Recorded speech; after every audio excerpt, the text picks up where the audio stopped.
Un monde mystérieux, un mode de vie méconnu, des créatures disparues, des hommes ayant vécu il y a des siècles, de prétendus géants ayant foulé la terre, et une époque qui suscite la curiosité de nombreux êtres.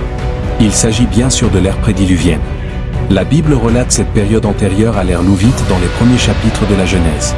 Selon le texte biblique, à cette époque, la civilisation humaine a accompli de grandes réalisations, mais a également perpétué une culture du péché. Mais à quoi ressemblait la vie des hommes à cette époque? Que faisaient-ils? Que se passait-il dans le monde avant le déluge? C'est précisément ce dont nous allons parler dans cette vidéo. La première famille avant l'ère louvite était évidemment celle d'Adam. Après avoir été chassés du jardin d'Éden, Adam et Ève se sédentarisent et ont eu des fils et des filles. Comme nous le savons, le premier fils du premier couple était Caïn, mais Caïn fut aussi le premier meurtrier du monde. Avant l'ère louvite, il tua lâchement Abel, son propre frère, après son terrible péché. Caïn reçut une marque divine et bâtit une ville sur terre. Le nom de son premier fils, Enoch, est la première ville mentionnée dans la Bible, au chapitre 4 de la Genèse. Cependant, contrairement à ce qu'affirment les théories extra-bibliques, les Écritures expliquent clairement que l'homme fut créé par Dieu comme un être rationnel et moralement capable. Cela signifie que, bien que l'homme connaisse une forme d'évolution intellectuelle à mesure qu'il acquiert des connaissances et développe de nouvelles technologies, il n'y a pas eu, selon la Bible, de processus évolutif en tant qu'espèce, contrairement à ce que soutiennent certaines théories scientifiques.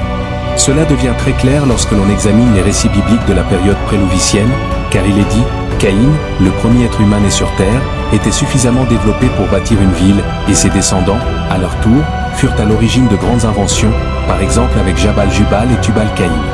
Avant l'époque louvicienne, la société apprenait à vivre sous la tente, à élever des troupeaux, à développer les arts grâce à l'utilisation d'instruments de musique et à forger des outils en travaillant le cuivre et le fer. Plus tard, à l'époque de Noé, la Bible montre que l'homme possédait déjà la capacité et les ressources nécessaires pour construire une grande arche selon les instructions divines. Ainsi, bien que la Bible ne fournisse pas beaucoup de détails sur cette période, il est clair que le monde louvite a connu un fort développement technologique et culturel. Une question très fréquente concernant la période prédiluvienne concerne sa durée, c'est-à-dire sa durée. En réalité, la Bible n'explique pas la durée de cette période, mais de nombreux érudits pensent que le temps écoulé entre la création et le déluge pourrait avoir été bien plus long que le reste de l'histoire biblique. De nombreuses tentatives ont été faites pour dater cette période, mais toutes ont échoué. En fait, le seul document fournissant des données chronologiques sur cette période est celui présent dans la liste généalogique du chapitre 5 de la Genèse. Cependant, il est peu probable que ce document puisse établir des dates exactes, car tel n'est pas son objectif. Les généalogies bibliques s'intéressent davantage à l'établissement de lignées qu'à la définition de données chronologiques. Certaines de ces listes généalogiques peuvent même être représentatives et non exhaustives. Autrement dit, des lacunes intentionnelles peuvent y être insérées afin de prioriser les individus ayant eu une certaine importance dans l'histoire biblique. Dans ces listes représentatives, lorsque cela est nécessaire, on dit qu'un individu a engendré l'autre. Cela signifie que le premier individu est l'ancêtre du second et pas nécessairement son père. Ce phénomène se produit dans d'autres généalogies bibliques, et de nombreux spécialistes estiment qu'il n'est pas totalement impossible que cela se soit produit dans la liste généalogique antérieure au Louvite de Genèse 5. Mais, sur la base de cette liste, les spécialistes peuvent au moins observer que le grand développement de l'humanité avant le déluge était probablement lié à la longévité des populations de cette époque.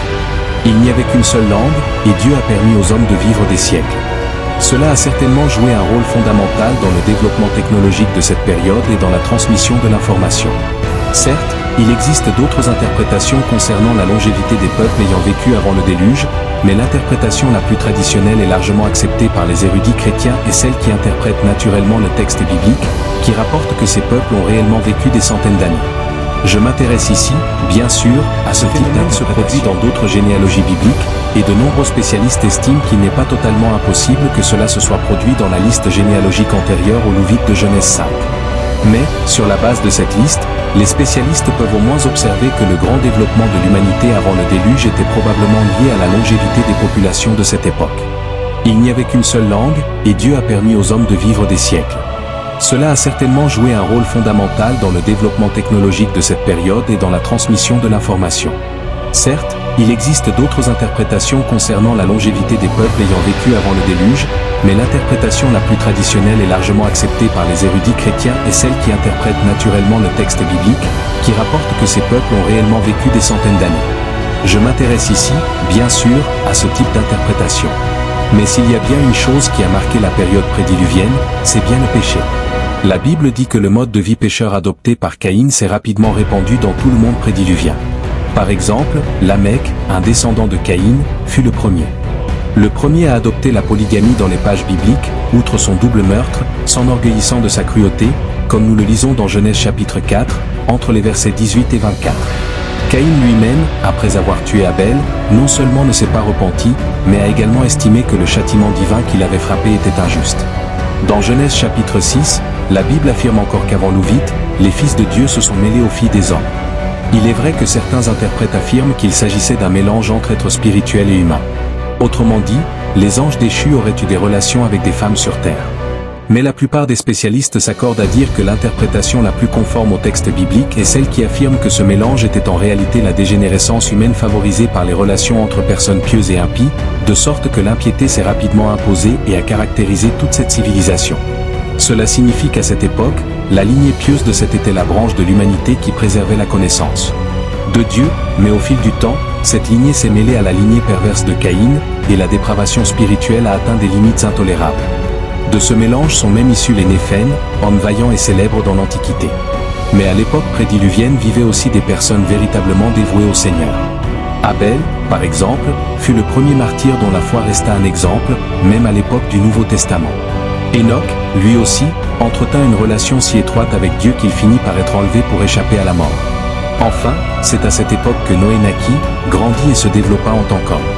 Or, la Bible rapporte que, dans les dernières années de l'époque prédiluvienne, Noé s'égara, à l'exception d'un seul qui continua de craindre le Seigneur. Le texte biblique dit que la famille de Noé fut la seule à être épargnée lorsque la patience de Dieu jugea intolérable la situation de dépravation généralisée de cette civilisation.